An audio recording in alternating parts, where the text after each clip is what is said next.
What's up, everybody? It's your boy, Coach Booker in the building. Hey, what's up? What's up? What's up, man? We back at it again. It's on the lines, man. On the line sports media, man. Yay. It's Thursday night, man. That's what we do, man. Every Thursday night. 8:30, man. Just log in, man. Every Thursday, 8:30, man. I'm on here, man. I'm just chopping it up, man. I got a couple guys probably gonna log on a little later on. But check it out, man. I want to say thank you to you guys, man. Once again, man. I always gotta bless you guys, man. Because guess what? You guys are blessing me. So thank you for logging in to our podcast, logging in to my podcast every Thursday. Every time you see us on, we're gonna have content for you. I like to just thank you for the likes. I like to thank you for the follows. I like to thank you for the subscriptions. I like to thank everybody for everything you do for On the Line Sports Media, On the Line Podcast, and On the Line After Dark, man. We're gonna be on this thing, man. One of the hey, check it out. We easily becoming one of the leading podcasts in the local community, man. We got a lot of exciting stuff coming up. We got a lot of lots and lots of exciting things coming up, man.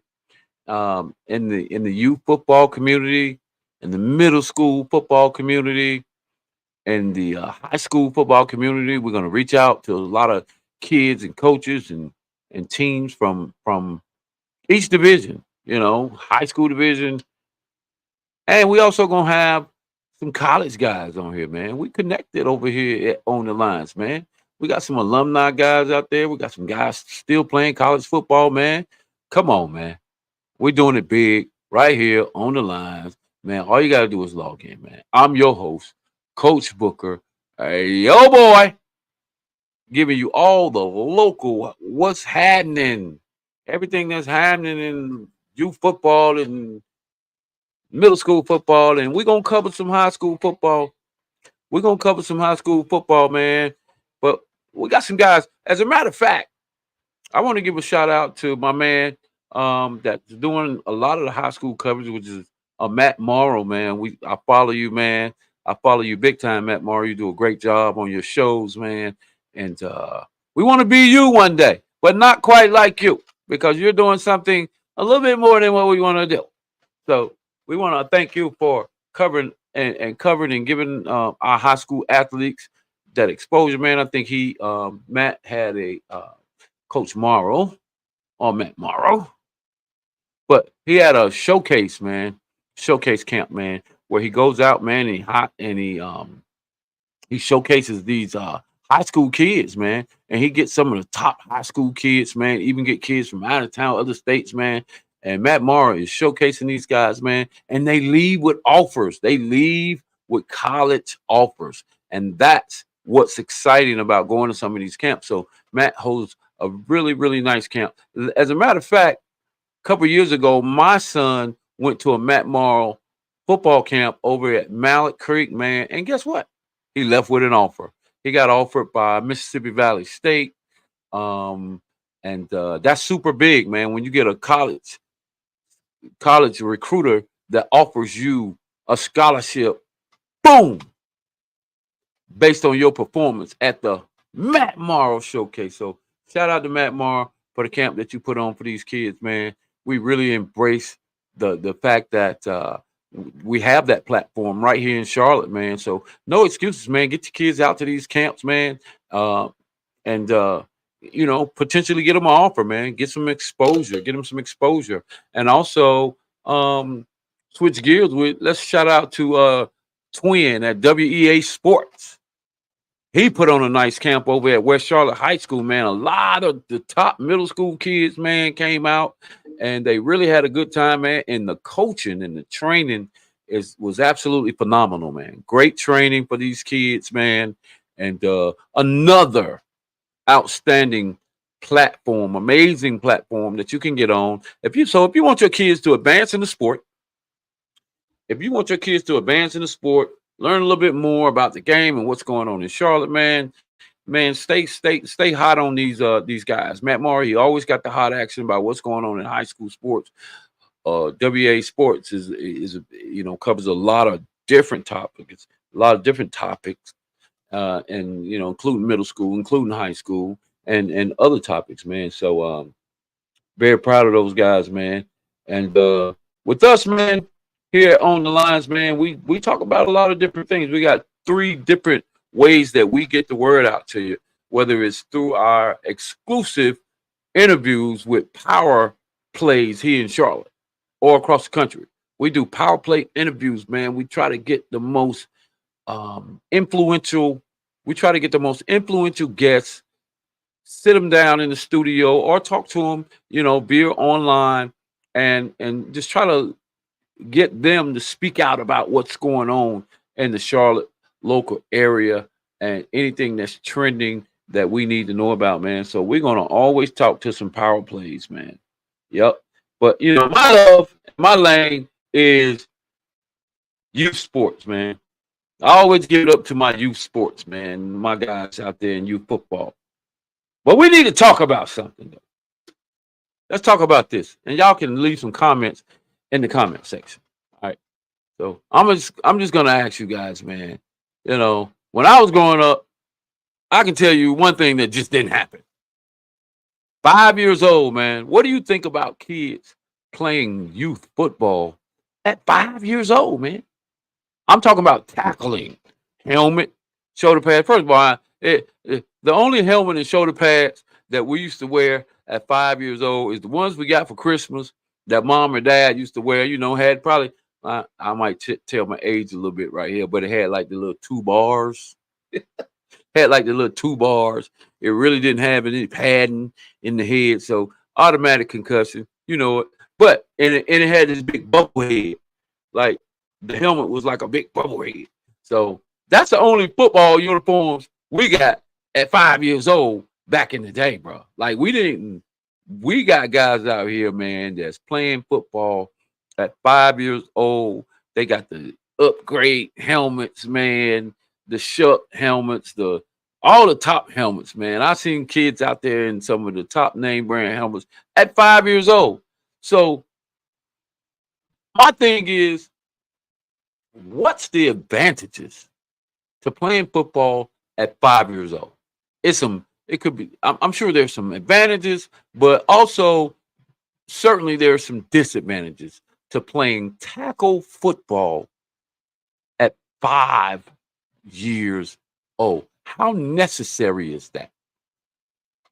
How safe is it? Are the kids really learning the game at 5? Are they absorbing the information?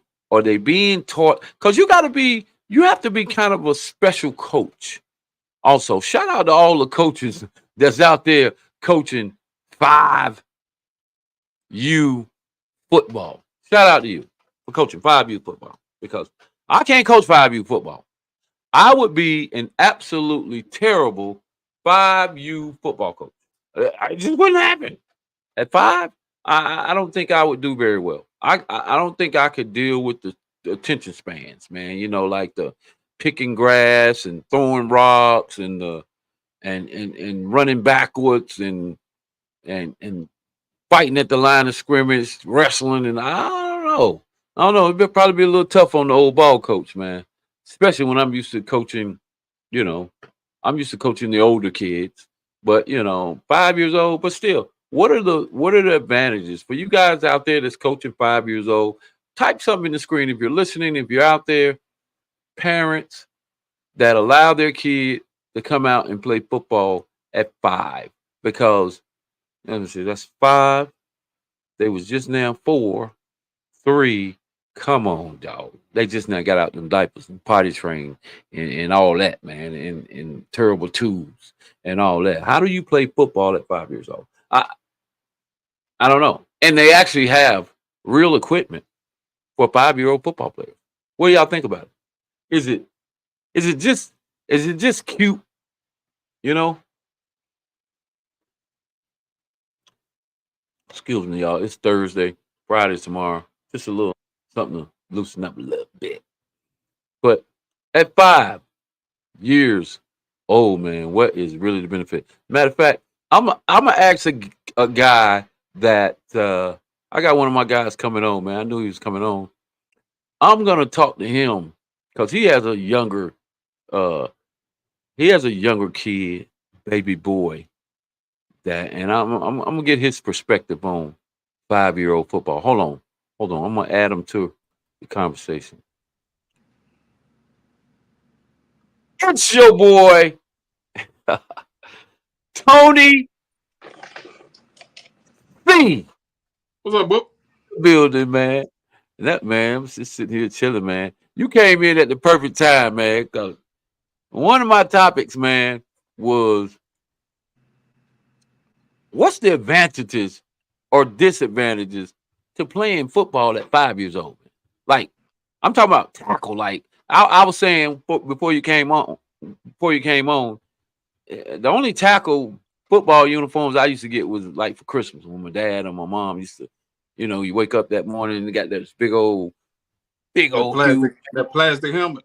plastic helmet, no padding, concussion automatically, two bar face mask looking like a kicker. That's all I knew. But at 5, man, these guys are dressing out, bro. Speed flexes and all that. And I was just saying it could be some pros and cons to that, man. Like at 5, first of all, I would say you got to have a very, very instructional, very, very patient football coach.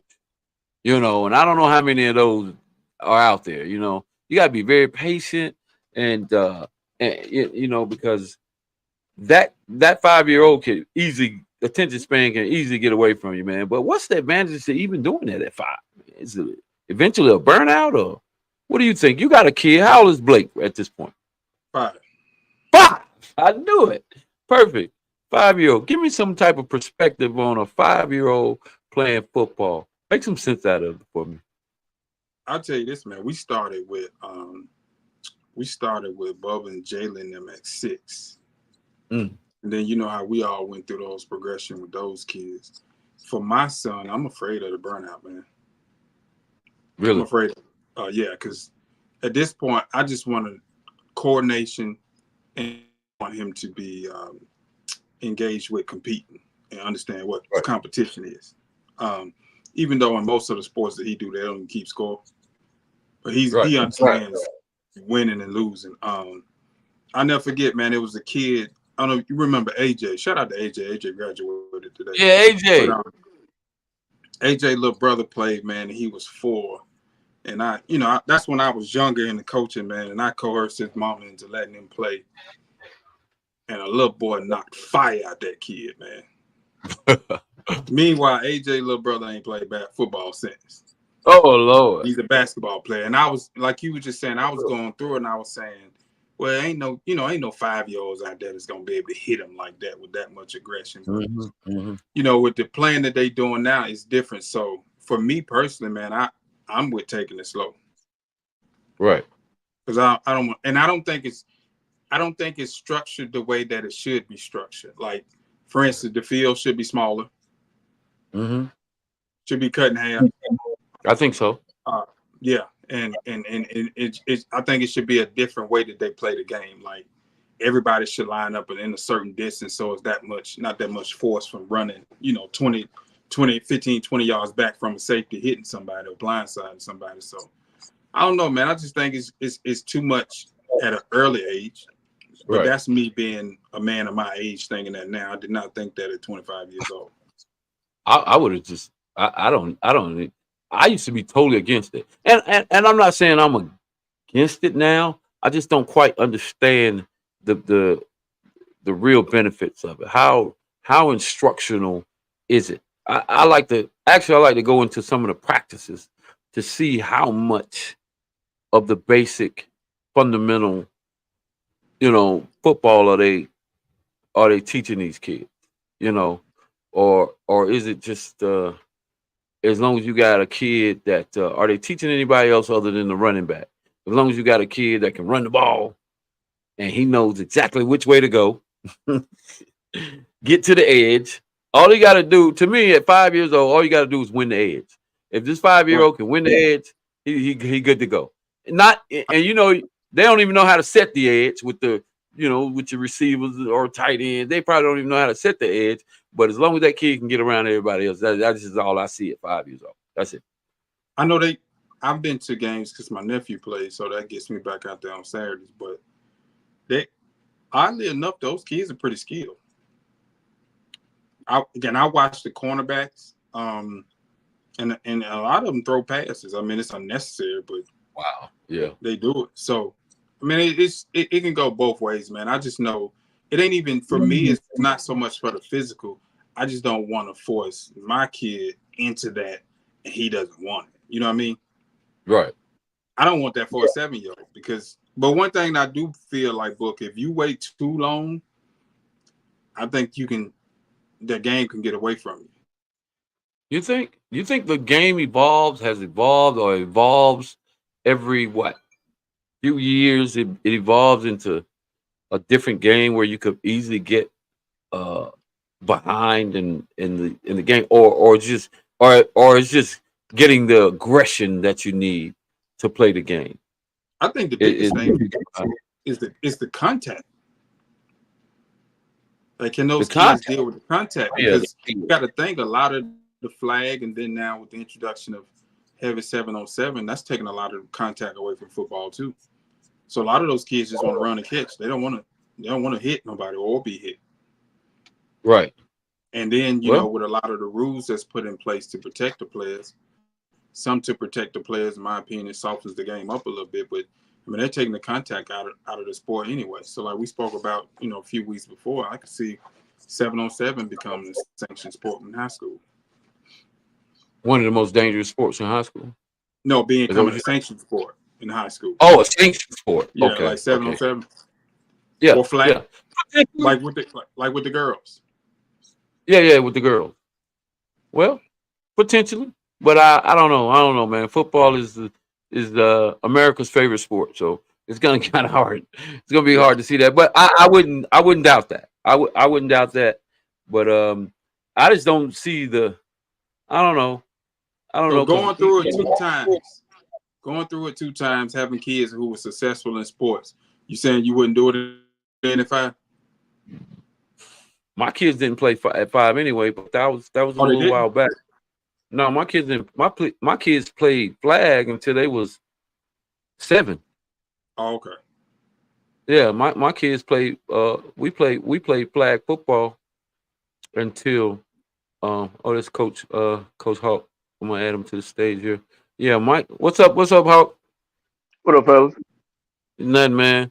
We're just sitting here chopping it up, man. About we just talking a little bit about kids playing football so early at 5 years old, and the disadvantages and advantages of playing football at 5. Like, is it real? Do we have the right coaches coaching these guys? I would like to go inside of a practice to see how really patient and see how much um fundamental football is being taught to a 5-year-old. Because to me, that's what it is. You got to go to the basics when it comes to 5. And I was telling Tony, my kid didn't play tackle football until he was 7, right?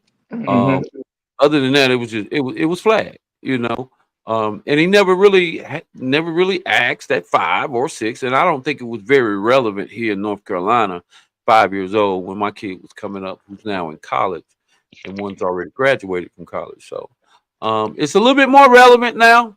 Guys are actually seeking. How do you seek?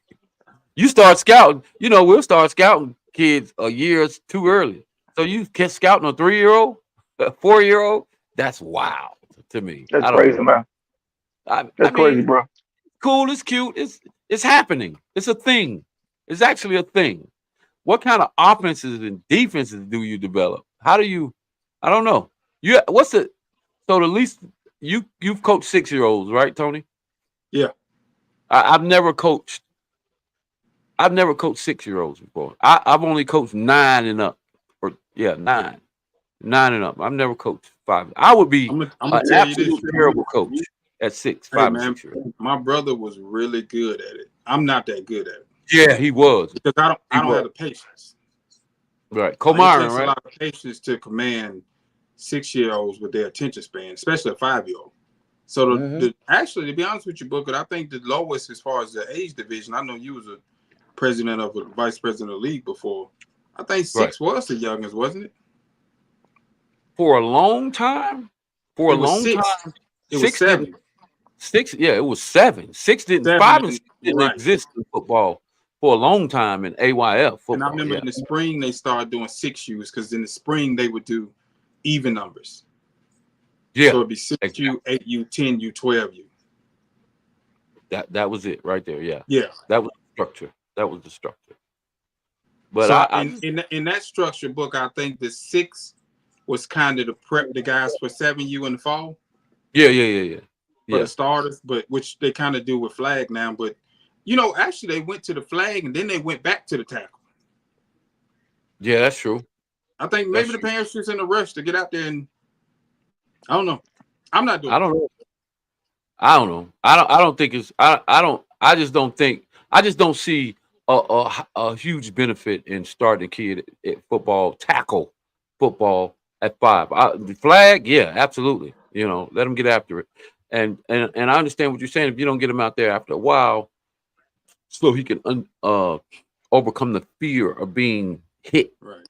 The impact of being hit, then the game could get away from him. It could take a while for him to adjust. I don't think if However, you don't get him out there by 9, I think you got to wait the middle school. You got to wait the middle school. But I've seen some middle school guys go be D1 guys. Yeah. First year playing ball in middle school. Yep. I've met some kids that just now started to play football, and then the next thing you know, by their sophomore, junior year, they've become completely acclimated to it. It seems like it was just in their DNA, right. And they became pretty successful football players. But it was just I was trying to ask some of the guys that's actually coaching tackle football at 5 to just kind of make some comments. We don't know who might make a comment, but if they do, we'll address it. What do you think about that at 5, Hulk? You ever watched a 5-year-old? That's young. I have not a 5-year-old, huh? Right. Yeah. It's cute. That's a little too young. I mean, yeah. Hey, I've seen guys pick a kid up. Coaches. I've seen a coach pick a kid up and take him to the line and place him. Stay right here. How much football has he learned? What kind of football is he learning when you got to pick the kid up, run him to the line, place him, and be like, get number 2. These kids never get. I mean, I'm with you. I can see flags up to about with the second grade, if I'm not mistaken. They may be tackle, but that tackle in kindergarten, pre-K, that's a little too extreme for me. Yeah. Now, I did one show. I think the last couple shows I did. I met a 6-year-old that was absolutely. Hey, dude. I was like, you 6, dude? He was out there, man, like freaking Ray Lewis, man, on every tackle, bro. He had the aggression, and it seemed like he had the shout out to G-Top, because it looks like they had the fundamentals of tackling down pat, because that kid was tackling, making the proper tackles. Shout out to his dad. He's a coach as well. And this is a kid from G-Top. Man, so some kids got it, I guess. Some kids, they just got it. It's just natural, But man, I seen dudes don't start playing football till 10th, 11th grade and catch it, and then they playing in the NFL right now. I mean, I don't 5, 6 years old. I don't know, bro. Man. Yeah. Speaking of that, though, the next thing that I wanted to throw out there was the year-round tackle football, man. We got guys, man, right now, literally still playing tackle football. Tackle football typically starts the actual seasons, I think, is around August of the previous year. So August, September, October, November, December is typically your national championship around that time. Playoffs, regionals, nationals. high school, shit, high school, all that football is around that time. Man, let me tell you something. I've seen youth football games in late January, and then it just gets to be February, March, April, and ongoing. Dude, are you serious? Not only is it just 7-on-7, it's also tackle football, bro, going on that long year round, man. Man, I'm gonna have to say, I've never done it. I never had. I haven't even coached year round like that tackle football, and I think it's what do you think about that? Because there's some huge disadvantages, I think, and I don't think it's actually I don't think it's healthy. I don't think No, it's not playing year round like that. No, no. I ain't never heard of year round tag football till I actually started coaching up here in Charlotte. To be honest, I ain't know you play football players, tag football players December. So I started at Mount Island. I started dealing with Charlotte kids. Then I ain't know what's possible. You know, right now it's legit year round. I know we used to do Booker. You never did it because you always said you didn't want to do spring, but we hmm kept the guys rolling through the spring. So remember, we'll do the fall and the spring, but and again, me at 22 years old, let's go play. Me at my age now, no, I'm afraid of the burnout. It's a lot going on, man. It's a lot. But from what's the advantages of it? Does it make sense? What do you see as far as a kid's growth? Is it are they do they grow faster by playing year round? What is it that what yeah, what is it that makes a kid play football year round, and what are the advantages of it? I What think did I you think see one of the I think on it? the advantage is going to be more team based than individual. Okay. You know, if you can get those kids and we used to do it how we took the kids to basketball. Um, and I know Ant used to do the same thing with the baseball, just keeping the kids together, building that unit so those kids could bond together. Individually, I don't really see the benefit, but as a team and as a unit, I think it's good for teams. But a lot of times, you know, in those year-round teams now today, I mean, the roster's so mismatching. You know, they bringing kids from Rock Hill and Spartanburg and Raleigh to play. So I don't think that benefits the team. I think it's just a conversation piece or a talking point for the internet or, you know, Yeah, parents amongst their friends. Right. it's Yeah. something to beat your chest about. Yeah. Now, and It's I'll tell you, man, I was talking to a parent today who got a D1 kid going to school to play basketball. And they were saying, you know, people tell them all the time, all you do is chase your kid and they do sports. And they said, what else am I supposed to do? Like, what else am I going to be doing? So from a parent standpoint, it's like, you know, they got to keep their kids active in something. I mean, it's a bunch of yeah, I get things. Yeah, it's a bunch of things you can do with your kid, but, you know, you want to keep them in something. So, you know, I won't so much tear them down because those still parents are active in their kids' lives and got them doing something productive. But it just far as from the athletic standpoint, I think that's a lot of wear and tear it is a lot of wear and on a tear. young And body.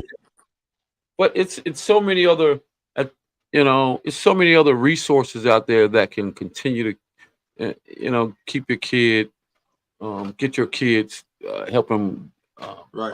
let's say enhance and build on his skill set, with all the different trainers that's out here, because it's a it's a lot of trainers that you can get Oh yeah, training from Yeah. that zones in on your actual skill set, your skills specific. So it's a lot more resources out here now where you don't have to play tackle football all season. Like I Because don't I don't get it. if you think about it, Book, to bring it closer to home, when we had our kids, and you think about like Bubba, Markel, Saquon, Zion, you got me thinking right now. Those kids were injured often at an early age. They are.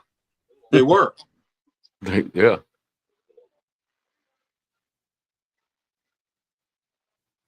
All of them kids overplaying. It could have been. You think so? Yeah, it might have been because they dealt with it. I mean, a lot of that got, you know, has a lot to do with like growing and, you know, they plate setting. But A lot of those Mhm. kids had little knick-knack injuries, and a lot of that could have been a result of overplaying because they never stopped playing, whether it was football or basketball. They never stopped. Yeah, that's true. So you never know. And does Got it? it? Go ahead, coach. I mean, I'm about to say, ain't no wrong. Like, you go from football to basketball, from basketball, like baseball, track. To me, that's kind of normal. You talking playing like a contact sport, 12 months, I mean, every month of the year. At some point, you're going to start breaking down sooner or later, I mean. Well, not even so much contact, Coach Hawk, because what we got to understand too is the dedication to sports and the training that go into it. Everything is high paced at this point, no matter what sport you're playing. Mm-hmm.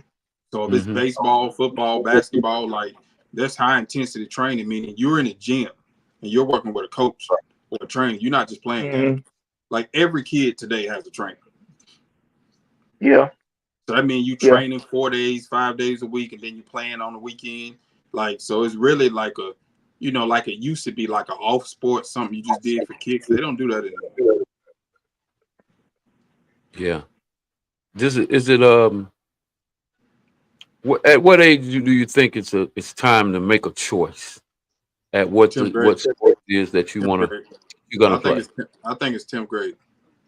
But you also Hawk always say this all the time. You gotta let the sport pick you too. Yeah. True. I've seen some kids pick basketball, 6'4", picking basketball, which you're short in basketball at 6'4". If you can't Mm-hmm. shoot the lights out, that might not be the sport for you. And then vice versa. Right. Some kids pick football where they probably should have picked basketball. I Yeah, agree with Coach that. Tony right about, yeah, you get in high school. I mean, you should know, you can tell by what you're doing on the field or the court, what you're better at. And I mean, like, still, like, if you good at football and decent at basketball, still play, high school basketball. But now for the AAU part, I mean, you can throw some money where you gonna do it, ain't gonna go to college with it. I mean, that's my personal opinion. After school basketball to go on the track or get ready for spring football in high school with a Yeah, I think somewhere it's around eighth grade going into your freshman year. I You think I so? can't. yeah. Oh, that's Yeah, early. I know. I can only remember like Robert Dillingham who played with me up until he was a junior pee wee, which puts him at what age? Like 12, 12. 11? Yeah, and but he played for his middle school team, and he played for me as well, football. But of course, we knew what his passion was. But he was a pretty decent football player. But I think at about seventh or eighth grade, he chose. You Yeah. know, Zion, my son, after we won, after we went and to the national championship game at AAU basketball, that was it for him. Once he entered high school, that was it. From ninth grade all the way through. Bubba, all them guys, they stopped playing. After think about it, our whole That was team, that was which that was was ninth grade. very Tenth good, grade. they were very good at basketball. We went to the national championship game, believe it or not, in basketball, AAU. Me, Mm, Coach Tony, Coach Brian, with Bubba, uh, Zion, KC, Christian. Was Christian? No, Christian went on that team, but he did play for the other team, national championship team. But yeah, man, we had a whole bunch of kids at ninth grade. None of them play after eighth grade, going into the ninth grade. None of them played football. I mean Did Christian basketball. play in the ninth grade? No, Christian didn't I play. don't think yeah, once he took Mm-mm. off in football, he gave it up. Yep. Once he broke out in his ninth grade year over at Hickory Ridge. Hickory Ridge, that was it. Yeah. It was football. It was football only. So Hey, the I think selfish around side of me that, would have liked to see them play basketball a little longer you due to know what? the time that Yeah, we put into it. yeah. yeah, they So should have played, kept playing school ball. I mean, wouldn't be nothing wrong with that. Yeah, but the coaches make you pick too. Well, now, yeah, You got to Chambers. address that. I say this. I say this. Yeah, Chambers. They different from everybody else. They don't want you playing both sports. Yeah, Like, yeah, that's I'll go most ahead. schools. I'll go ahead. That's most schools. They're gonna make you pick. No, why leave it? All the good football players play basketball. You They think it's a don't. class? I think it might be a Uh, classification thing, but I could be wrong. I mean, Because what's the difference between 3 and 4? most of the 4A schools, they Oh, You I ain't know that. I ain't know that. I mean, playing two sports too quick at 4A and 4A. No, yeah, they don't really do it in 4A. no. I'm asking why not. I mean, So I'm curious. Why they not? pick their teams and they play in the summer. Mm-hmm. So most coaches, from their vantage That's point, what is that this. they want to build a team and grow a team together, get them gelling and used to Okay. playing with each other. So they may have one guy from the football team that's super athletic, but he's not going to be a starter. No.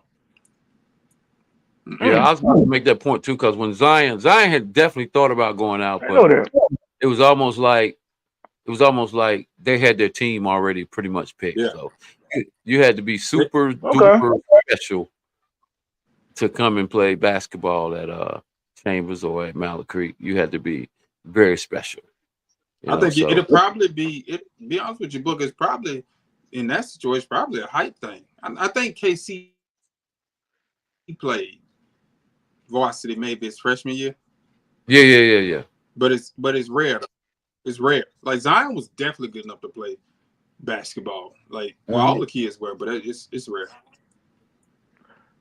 Cause I look at it. I mean, this me. I might be looking at it the wrong way. Like sometimes these dudes might be different between the teams being decent or winning state championship in basketball.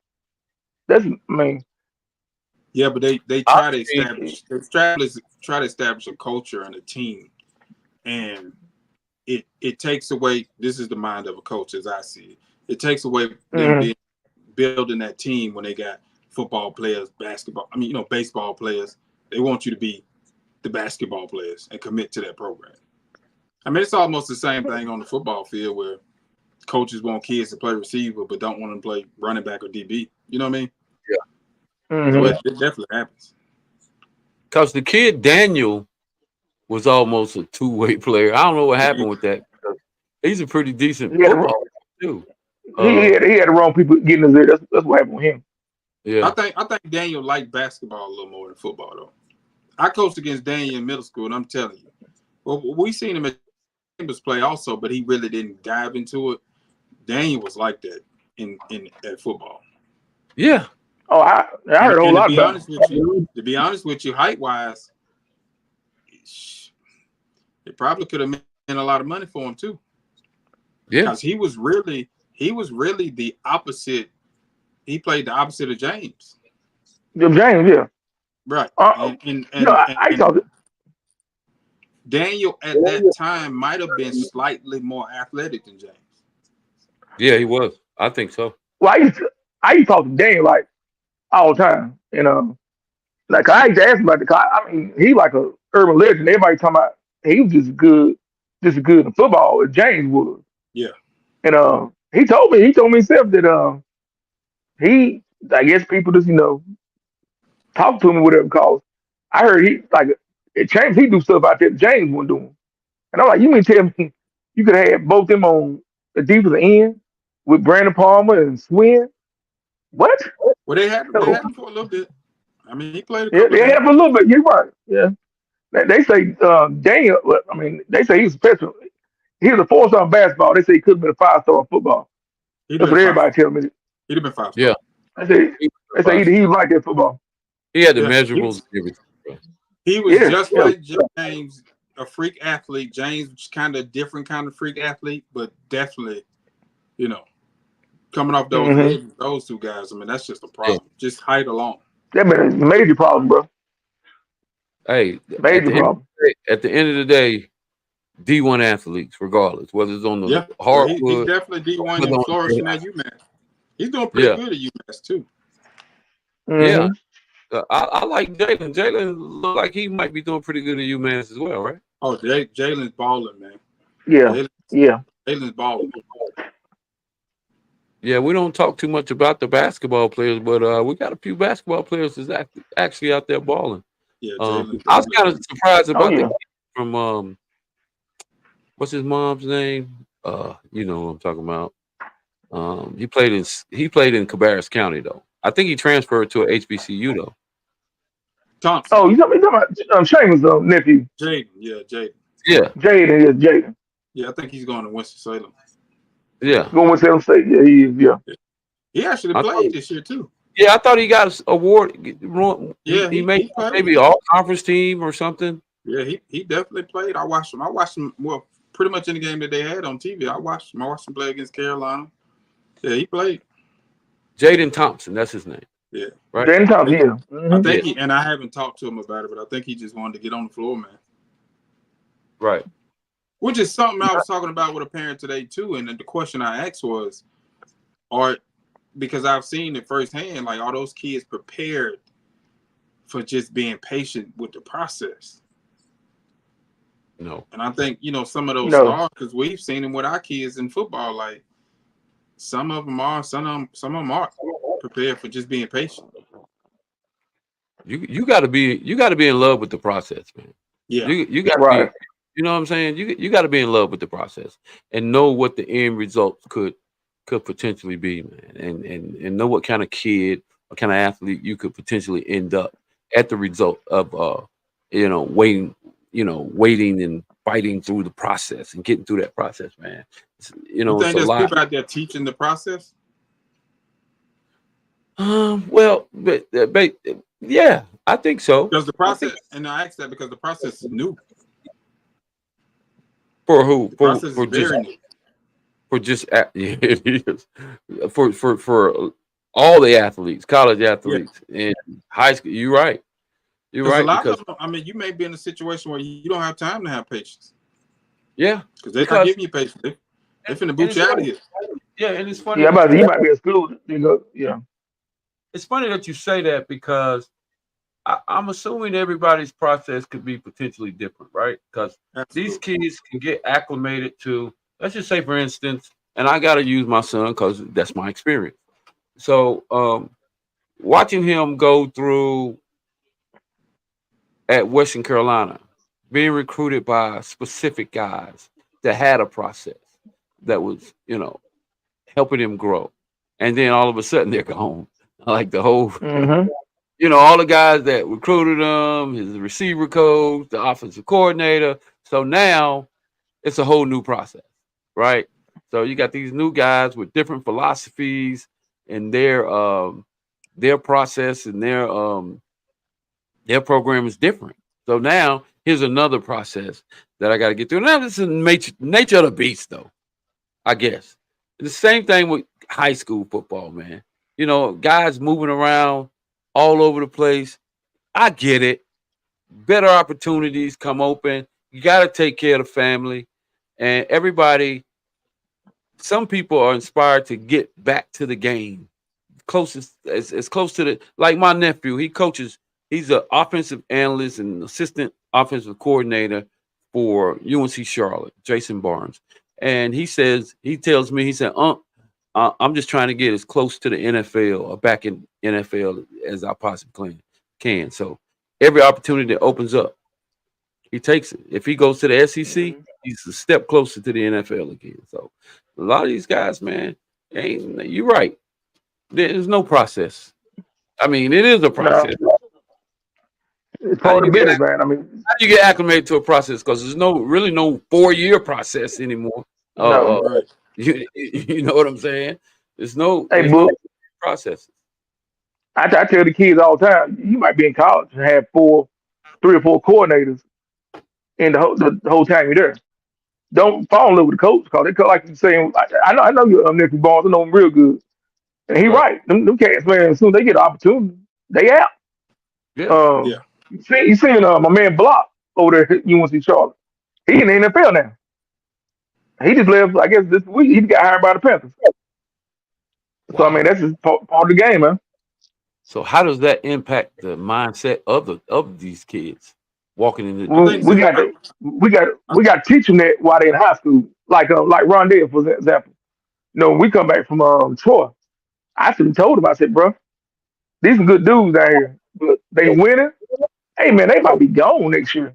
Dude, they was gone in 2 weeks. I gave them a year. 2 weeks okay? later, the whole coaching staff got them at Troy with the Tulane. Yeah. They've gone that quick. I know Jordan was dealing with the same thing in Middle Tennessee.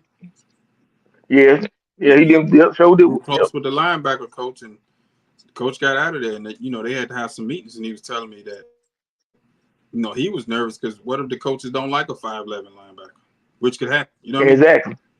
Or you be in a situation like with Bubba where you say it's 15 guys in the position room. Like, what's the process with that? Yeah. Right. I mean, we can say competing, but 15 guys and you got to be real about it. over half Yeah. of Nah, you got to be real in college. played before. It's kind of situation. It's kind of situation when it comes to that. I mean, you got to look at it. Yeah. But you're right, man. The process, there may not be a process. And do I have the patience to go through all these different processes? They and like they need to understand. Oh, go ahead. My bad. Go ahead. Like Hawk said, and he said all the time, man. It's important to do that research to see where you can get on the field, and who's coming in with that class and who's already there. Mm-hmm. Yeah. You got to know all that, bro. Questions, when you're going on those recruiting trips, and they want to know if you got questions, and those are the questions you got to ask and be real intentional about those questions. Because some of them, like, you might have a KC who is super talented, so I don't think it matters where you land anyway. But you get an opportunity where it ain't a whole lot of people on the field in front of you. I get to showcase, who I am and what I am. Yeah. So he picked the perfect school. In hindsight, perfect. He did. He sure did. Lot of great opportunities. Yeah, I give you one last story on that. I had a buddy of mine. His son was a 4-star running back. My man Gillespie, he was in Carolina. He got him to commit to Carolina. Gillespie bounced with Alabama that December. They brought another running back coach who couldn't stand my man's son. And he gave him like hell for 2 years. He wanted to transfer out. So ain't no process, man. You got to understand the business and the business of how I go with it. You know what I'm saying? You got to roll with it. Yeah. Cause when you think you got to make somewhere, man, it'd be like a 180 get turned on you, bro, in a heartbeat. Yeah, but what's the message? Now that we're talking about that, how do you, when you mentoring these young kids and they want to make it, what's the message to them when they're going into this world of, when we've been teaching at a young age, fall in love with the process, just stay in the process. You can't go. What's the new message? the new message is a whole new message, right? The new message is nobody cares about you. They care more about your production.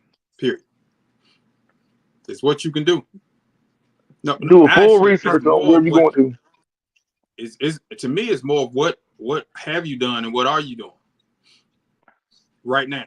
Right. It's like instant gratification, man. It's, if you're not kicking tail in spring ball, you might not play this season. You're redshirt. Oh yeah. Fact. So you got to get on. We got to learn the whole business. You got to learn the whole business. Like there's a kid we know in a Big Ten school. We all know him. When the teammates is a 4-star DB, he ain't paying that. He ain't paying that. They might already kick him off the team now, and they ain't even started something. There's no, like Coach Tony said, is what you're doing right now at this second. There's no patience no more. You got to perform or you out. Yeah, you got to be that dude. And mentally, I think mentally you got to get at it. They don't want an 18-year-old kid. They just don't want him. Nope. They don't want a kid that's ready to go home this weekend because he's been up here too long, away from his parents. Mm-hmm. Yeah, I don't think they want a kid that parents come up to visit them every weekend. Right. I had a coach specifically tell me recently, this kid can make it to the pros if they stay away from their parents. Wow. And not because their parents are bad, because they taking them back through a cycle of not maturing and growing in the game. Dependency. Yeah. Being independent. Yeah. Yeah. Yeah, and I think that's what it is, man. And I think I had that conversation with some of Zion's coaches about just seeing how these kids can be independent, especially independent, especially in an environment like a Colorway where there's not much to do, and there's a lot of these schools, and there's a lot of these schools across the country that where kids are isolated in remotely in certain areas where there's geographically there's nothing around them that really offers what they probably where they came from, and the Schools in culture every Right. is town. yeah. So how can they thrive? They do to to get back to your point. They do look for kids that can thrive in those uncomfortable situations, man, in their program. So yeah, that makes a lot of sense. Yeah, yeah. Coaches are looking for that. Mm. Hey Hey man, what you man, over there sipping on? hey Kobe, whatever Kobe, Okay. it's some, yeah, it's a Kobe. It's called the Mamba. Just What's that? it feeds. Is that Kool-Aid or wine?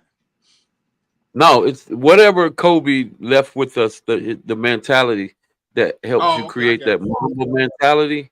I got you. Whatever helps you continue to keep feed that Mamba mentality. That's what this is. Not only that, check this out. I'll keep this guy close to me because I believe in him. Right? Was y'all ever Kobe fan? No. Y'all wasn't Kobe fan? Kobe told on Shaq, man. I admire his talent. I wasn't a big fan of God his, rest but I his mean, soul. I liked him, but He told on yeah. Shaq. He lost me. I keep this guy close to me, man. Hey, I keep this guy close to me, dude. This dude's mentality. Yeah, we Hmm. all everybody got a few character hiccups here and there, but at the end of the day, he was an assassin Oh yeah. in the way he approached the game and his work ethics and all of that as he approached the game. Everybody got these character flaws, man, here and there, man. Hey man, if you We ain't let me gonna. ask you this. Booker, you know who Jasim is? Yeah, where is he? Felton. He's going to Yes. Seton Hall Brightons. I haven't seen a kid outwork Jasim in no sport. It's Whew. ridiculous. Oh my God. If this kid don't This make it, dude, bro, the work hard, like you talking about that mentality, that's BS if Jasim don't make it. Jesus Christ. this kid got to be six. What is he? About six He eight, about six four, 6'9" six now? five. Oh, Yeah, he he oh about he just 6'5". But he can okay. man, the kid I works haven't seen out him in a while. nonstop every day. Oh my God. I mean, he looked like a Mm. football player. It's just so like you speaking about Kobe, man. It's just you just wish that you could get the kids with talent to buy into that because it's hard, man. It's hard. I think it's Yeah, it difficult is. Kobe's a even to rare breed. yeah, well, to get them to buy into both because some kids you can get Hmm. to work buy into working out, but they won't buy into the sport, or vice versa. You get them to buy into the sport, but they don't want to work out. But if you could just Right. get these kids to Right. do both, oh my God. Mm. That Mamba mentality, boy, that's something. And No, that's that's one something thing. rare That's and one special, thing about bro. Kobe Bryant I Yeah. respect. And man, I've always told the kids this. That's a hell of a compliment when people talk about how hard you work. You know what I mean? Yeah. To hell with how skilled you are, man. People should speak about Right. how hard you work. Right. That ain't gonna go unnoticed. Not at all. Right. Because that's a part of it when we talk about transitioning to that next level. Like and I talked to Jordan, John, Bubba about this. Be seen working hard. You Right. know, go down to the field before practice start. Be seen. And at the end of the day, Exactly. even if you just doing it for show, it's gonna pay out for you because you're just building that Right. memory and that time clock in your head that it's time to go. Well, it's about when nobody's watching you, dude. At the end of the day, Yeah, man. Hmm. It's some guys out here posting videos when, like you said, nobody's watching them. It's just them, and they working just as hard as they would if they were being trained by someone. They're just doing it on their own. You know what I mean? Because they know what the assignment is. So, hey, man, some kids out there like that. You truth of the matter is, you have to be that guy right now because there's no guarantee. Even if you 3-star, 4-star, you know the almighty transfer portal trumps who you are, Oh yeah. whether you four Oh yeah. star or 5-star. The almighty You right about transfer, that. bruh, trumps I who wanted you I are. wanted to get your take on this, Coach Hawk. How do you think that's gonna? So we know in sports, parents tend to be overzealous when it comes to their kids, right? How you think Hmm. the introduction of the NIL and even trying to infiltrate into high schools, how you think that's going to impact the parents that are over the top with expectations? You talking about like how some kids getting Yeah, NIL? If they're now they you talking about for public school go, it gonna be awful, bro. I don't. It's gonna be crazy, super crazy then, bro. If, you talking about like a kid like at a Butler or Chamber that's real good compared to like some kid who third string. Their parents gonna think he's supposed to get the same thing, and that ain't gonna be the case. So, boy, oh my God, it can be something stupid. Then you know what I'm saying? How yeah. soon will it trickle over into the public sector school, the I don't NIL? know. Because right now Well, they're just trying it out for private. right, they're in discussions. So I think whatever the impact you see on it is gonna make a difference. But then it comes down to who's pushing for those kids to get NILs. Mm-hmm. And that's when Mm-hmm. it becomes more work, like we talk about all the time, more work for the coaches.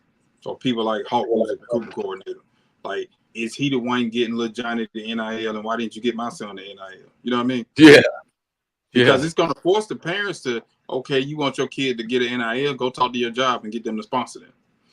right. But So if we That's a good put point. that task on the parent, we should put the same task on them when it comes to recruiting. that's right.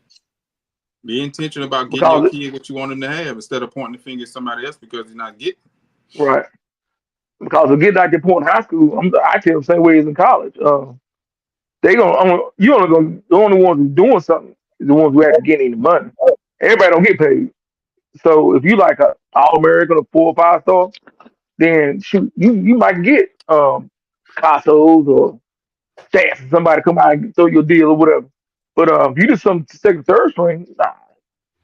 Yeah, your mom them job might give you something, but that's about it though, man. So what's the how does a kid actually qualify? Let me say this, because that NIL thing is kind of all over the place. I don't know the the exact way you get actually end up getting NIL deals. How does it happen? How do Well, you kid become? don't qualify. Is who the Is kid it is and finding who them? they decide to pay, huh? How does it So happen? now I don't think How any does president's it ain't no set. I think everything is just kind of just off the fly at this point. Because it's just the same way we're reading about kids who are getting those NILs, we're also reading about kids who suing people and taking people to court because they're not getting the money and they was right. promised. A really? lot of it is a lot of fools go like what you see on Twitter. A lot of that about like offers, a lot of be fake or whatever. I mean, a lot of them NIL deals be fake, but the actual money or whatever, like you talking about like the NFL. Everybody on an NFL team don't get paid endorsement deals. Only the Right, stars do. right. Okay, so that's college the same, no different. Everybody ain't getting no money like that. Nah, a lot of No, people think they do, but nah. Deion Sanders was like, man, kid asked him about NIL. He said, nah, we about NFL. If you trying to get to the Hmm. NFL and get paid, then yeah, come to Colorado. If you We know come when we come to know when he say Colorado we, after NIL, no. Huh? we know when Deion say we, he ain't talking about number three people. You stupid Exactly. man. Right. And those and But those are he the right. those are three people with the most NIL money. Travis Yep. Hunt, Shiloh, and Shador. And To do. but then too, okay, like NIL, the people, it's up to the companies who giving out the money who get it. Really, them might not have it like 4 or 5 dudes, but they look at might get NIL money. The rest of the team, they don't feel like putting no money into, and they're making sense. Yeah. It's just like the NFL. It's like what's it called like endorsement deals. It's whoever you think can make you money. Like if I'm up in color with whatever, and Zion might be the only dude on that team Yeah, who I but feel like can I market think my own car I'm dealership. with you, Hope, on Right. marketability, but I think they pick who they want to market. Yeah, So that's what I'm saying. It's based I off how give you a good you is. prime example. We were talking about this with the WNBA, right? And we were asking the Mm-hmm. question. And tell me what you think, but who's more marketable, Caitlin Clark or Angel Reese? Angel Reese. Caitlin Clark. So my marketing guys would say Caitlin Clark, right? And Hmm. my argument with that was, if you watch the NBA finals, everything in the business world, whereas from a consumer standpoint and marketing, is generally based around hip hop, right? Right. Angel Reese got more personality. She's going to be closely attached to hip hop. If you watch the NBA Absolutely. Finals, every commercial, whether it's Lexus, Sprite, it don't matter what it is, it's going to be a hip hop song singing in the background. But if they Yeah. Hold want on, you talking about college NBA? WNBA, What you NBA talking about? sports in general. Oh, WNBA. Okay, my bad. I thought you were talking about what Yeah, you I in mean college. I feel Okay, like my they're bad. gonna pick Okay. who they want to market. I mean, because I don't think there's very much marketable about Caitlin Clark at all, Me other than she either. can play. Right. I Other than she mean, can play now because I'm an Angel. Listen, I'm an Angel Reese fan, bro. But in college, Kayla Clark sold out everywhere she went to. Everywhere she made Iowa and NCAA a lot millions and millions of dollars, bro. so you don't feel like And Angel Reese set that off. in Angel Reese college, set no, it that's off. Kayla Clark. Nah, Angel Reese set it I off with mean, this right here. Kayla Clark sold out every arena she went to, bro. Once Angel Reese set it Every off with this right here, because I feel like, and we had this argument, I feel like Angel Reese created the springboard because we know South Carolina was the juggernaut based off their recruiting. yeah, She came through and crushed the buildings. Yeah. And yeah. she's on TikTok and social media nonstop. And the world revolves around TikTok and I'm social with media. you on that. Yeah. I'm an Angel Reese fan. I agree with you, but I'm saying if all they were about that bottom dollar, Caitlin Clark sold out every. Listen, to what I'm saying, she sold out every arena she played in. The people like camping They out came, they 3 hours came ahead to of see her time play to see her. basketball. They came to see her Huh? play basketball. They came to see her play Right, basketball. right. And people see that, and them companies saw that, and she made like $4 million a year last year. Angel Reese made nowhere close to that. She may make like 1.5. Caitlin Clark made 4 million because of how she sold out the arena. And NIL? Yes, Oh no, I have to look at that stat. If just Angel check it out. Reese, Hey man, I tell you this, Hawk, I tell you this. If Angel Reese looked like Caitlin Clark, she'd be making more money and selling out she more made arenas. 10 million. Listen, she would make $10 million if she looked like Caitlin Clark. I'm with you on that, bro. I mean, I agree with you. I'm not like just totally against what you're saying. I'm saying like far as You're just the keeping it real. the concept.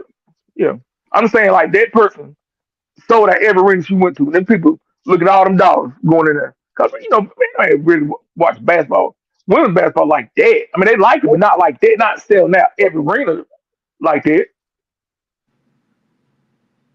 So you feel like they justify with the junk that they talking towards her, like and it's not just like Angel Reese, I but don't know. I don't know. I mean, I'm with you. I'm like I said, I put all my money in Angel Reese, but I know how these people look at when it comes to money. You know what I'm saying? yeah. Like So so so I so tell, I so go so ahead, bro. name image and likeness marketing partnership 2023-24 reported reported over the past year that Angel Reese had the second most NIL endorsements over the past year with 26 deals, I knew tied that. with UCLA quarterback Chase Griffin. They don't really mention Kaylin Clark. Yeah. Kaylin, Man, look, Google her and Google how much money she made last year. they won't give you that net worth. I don't think. I think I tried that one day. So Angel I check Reese, it. I I, check I that too. always I felt Angel Reese had more deals. Caitlin Clark probably, not 3 deals that Trump that if that is a discrepancy in the amount of money that they're making, but just Angel from Reese, market, Hmm. if her all NIL. things remain constant from a marketability standpoint, Angel Reese is far more marketable. Yeah, I think Because so to too. me, Angel Reese is the Dennis Rodman of the WNBA. Woo! I think Hawk got us. Up. How much is So Angel Reese is $1.8 million. 1.8. Kaylin Clark 3.1 million. is that Good is that God. Okay, I was off a NIL little or how bit. much they're making now? That's That's NIL. What they made NIL last year. value Yes. as of April 1st, 2024. Yeah, that's what I figured it'd be. But see, that's what I'm saying. It'd be 2 deals that'll get over. But it Good wouldn't be God. it wouldn't be more deals. No. No, I know. I'm talking about for the money. Yeah, You yeah, get yeah, one yeah. deal, I'm make with more you. money. What I'm saying, Yeah, I'm with you. yeah. But It's the okay, fellas, I'm with y'all though. value of I the that's giving out like Angel Kaylin getting Nike, yes, Right. yes. Storm, you Hmm. know, the big ones. The Angel getting, Angel Reese might be getting some smaller companies. Yeah, Nike and the Small, Gatorade is Hmm. gonna trump, you know, yeah, Fubu and yeah, true. Mr. Charles chicken. Right. Yeah, Mr. Charles Chicken and Fish. I like Yeah, Mr. Charles. I do too, man. Yeah, Yeah. except I for mean, I'm just being honest, man. It don't make sense, but it just how they Yeah. do it almost like the NFL do. How they do this money thing, man. Well, Like, that's what I I was mean, saying. I deal It's with. almost like they pick the stars. yeah, they do. Well, I mean, You know, the and one, the stars some of the who stuff is just making the blatant on money. why they pick the stars, and some of it isn't. I mean, cause like you talking about NIL. I mean, I dealt with the NIL people, Alabama. I seen them with Tennessee, Carolina State, Ohio State, and they picked like the start the players who the fans gravitate to, who make the most money, winning. That's what they going. That's what they pour the money into. Little Johnny on second string, nah. Well, All Eli, right, once again, the Manning kid got the money. He didn't play. Who? The Manning kid in Texas. Okay, what's the last name? Manning. Yeah, Manning, like, What's Man, oh right, yeah, the last name, right? yeah, yeah. right. Hey, Kaylin Clark is about to sign. Okay, it's a done deal. $28 million Nike deal. It's Hmm. worth 20 million.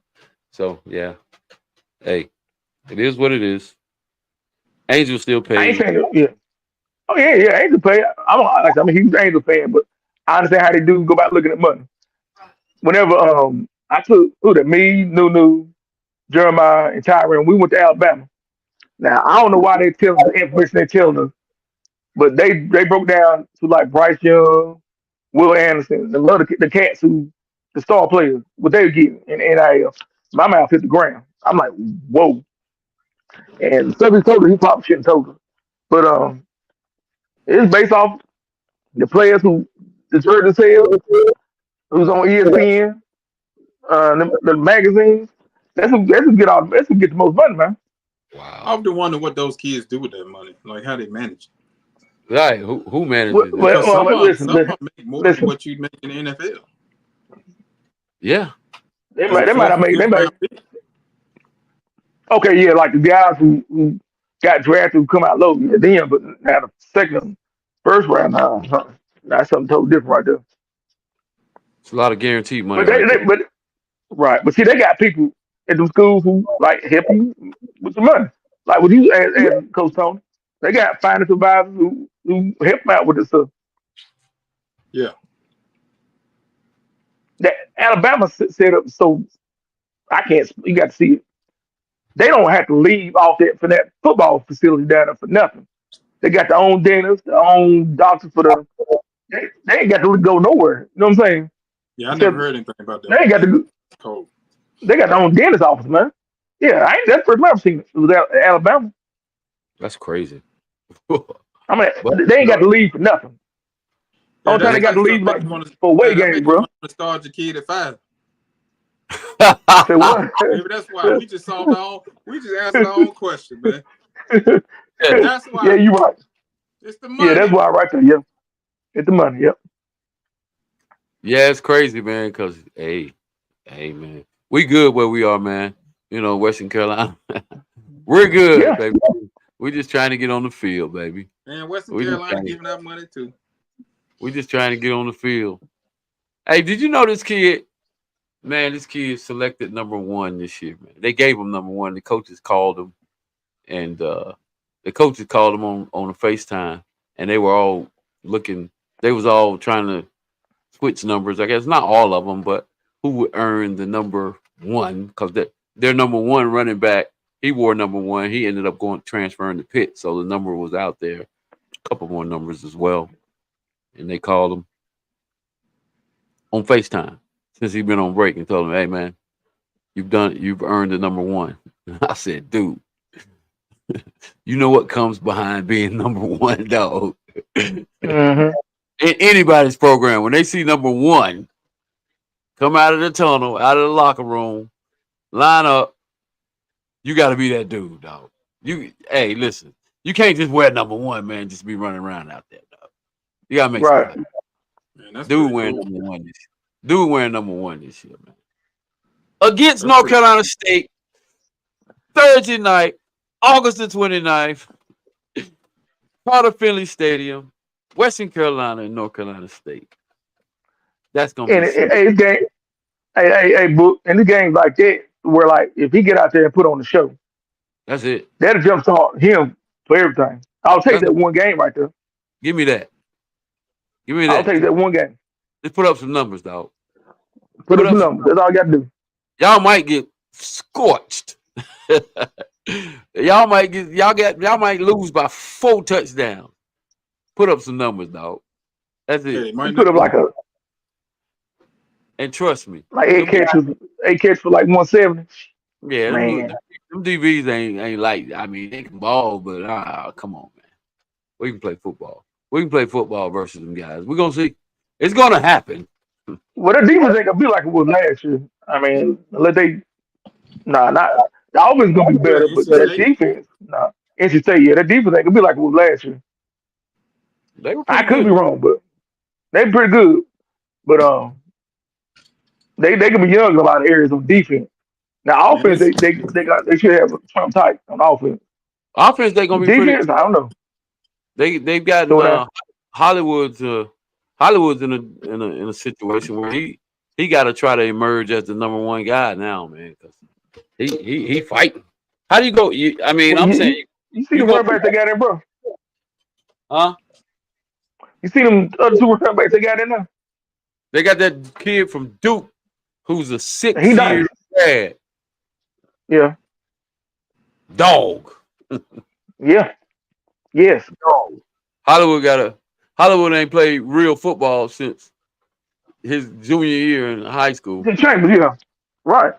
I think Yeah, it's I in think Chambers. I think I think he gonna do it. I think he's gonna do And it too. I think he gonna do it big. And the reason why is just watching that kid grow as a football player. Once he see the success and the energy that come with success, that's when he take off. I think it's gonna Yeah. happen. That's the same thing he did in high school. When he scored that first touchdown, I was there. That first touchdown against South Mac. After he scored that touchdown, you can just tell he bought into it. So I think it's just to him getting comfortable for from talking to him. He's ready to go. But that Oh yeah. running back from Well, Duke is good. Yeah. well, in my He's really opinion, good. got to be like, But it's Hollywood said gonna that be a rotation. they're gonna be using him out in the slot as well, and they got some packages Yeah, they're packaging with him and KC in the backfield. So I think he's gonna get a lot of opportunity. yeah. He gonna do real good. I mean, they got a great offensive line. He a great player. Got a good quarterback. Hell fire receivers. It's gonna be a rotation. Just when you get on the field, you got to make it happen. You know what I'm saying? I mean, Man, that's all of them. don't you just think coming from a program like Oklahoma, who's known for producing NFL running back? So this running back comes from Oklahoma, and then he goes to the ACC. You would think that when you make that move, you pretty much in that that number one Hmm. spot almost, and then you get down there, you end up in maybe number two or number three. It's kind of like like I thought you know he was gonna be that guy.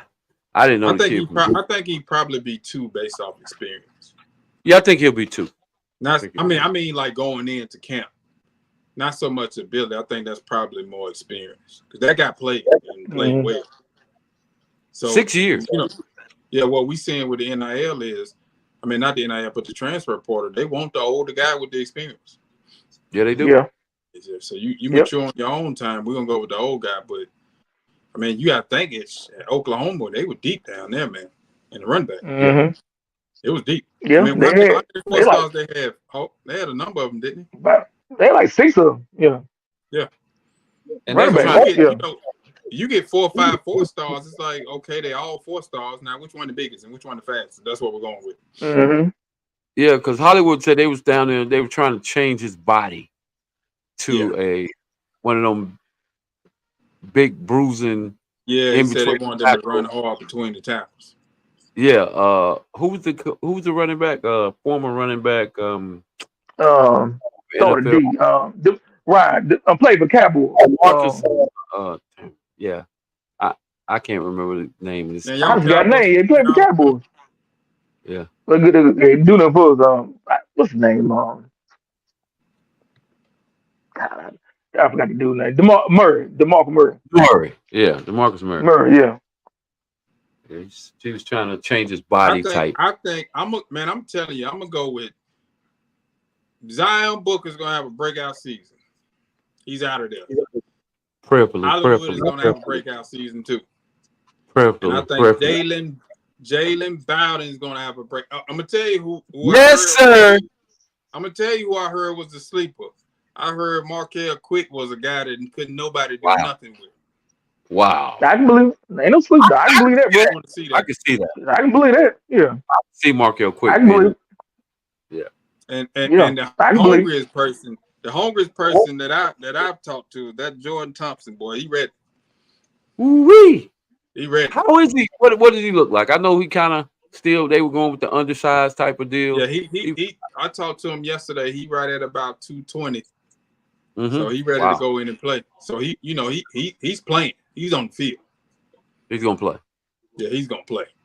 Man, there's nothing like going to these games this year, and yo, dude, whoever you're going to see, whether it be one of the guys we just mentioned, your own son or whatever, is going to be on the field. You're not coming. You're not coming in bleachers and hope they get in the game. Right. Hope the score gets up there or whatever, where he gets in the game. You know he's going to be in the game, and you kind of get treated. You kind of get treated a little different when you walk in. Hey man, just knowing these kids, man, just watching them grow and coaching them through little league and camps, and Central got Carolina 9-14. Like I want to go see Ship. I want to go see Ship ball out. I want to go see Christian ball out. You know what I mean?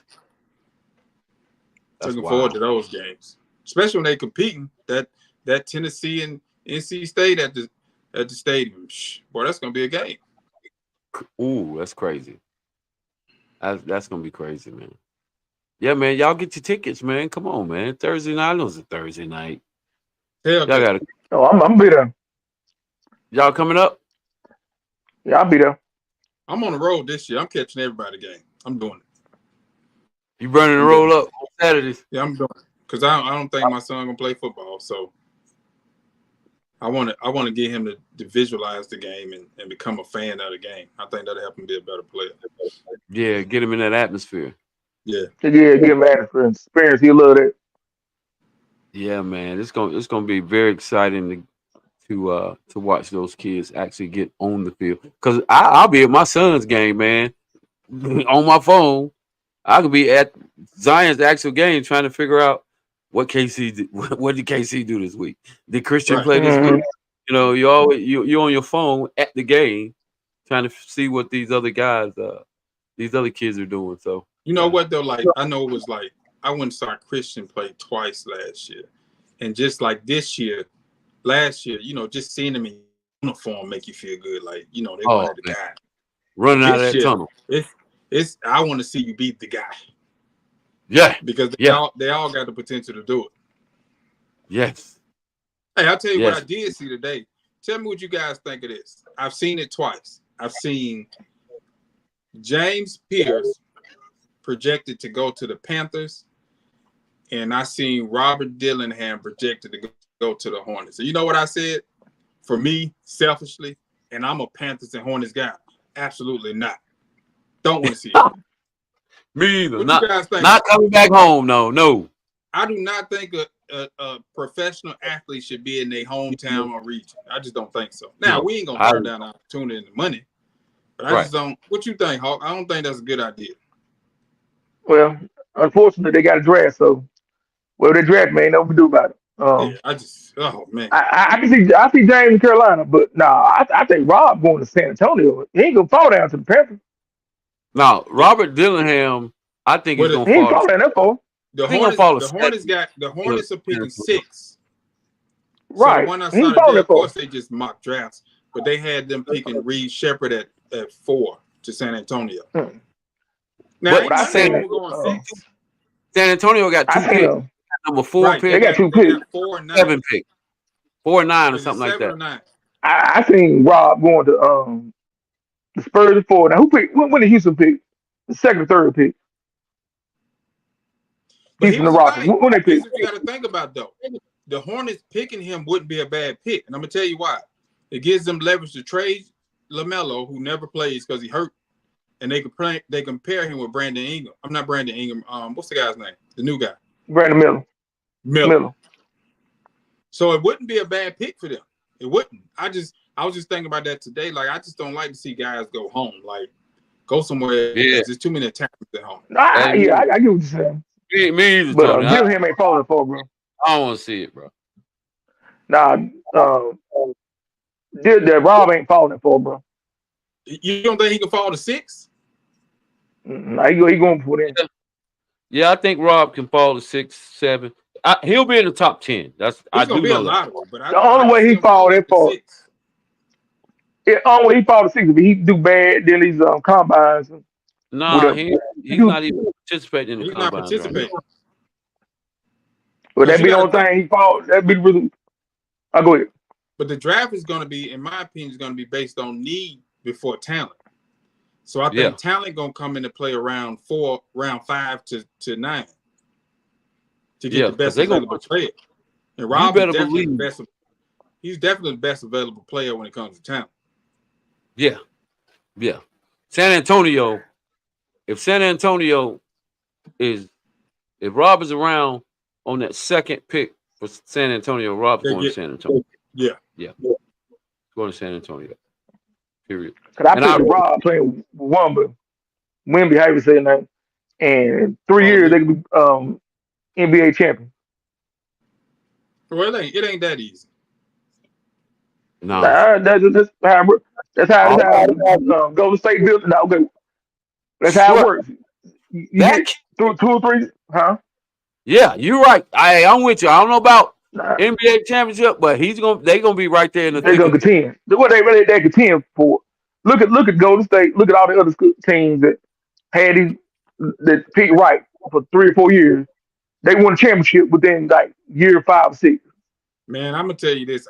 When we talking good, all-star, Robert Dillingham 100% be an all-star. Pairing him with Walla Bing Bang is electrifying television. But if I haven't learned anything from the NBA, is that ain't no formula to winning no championship.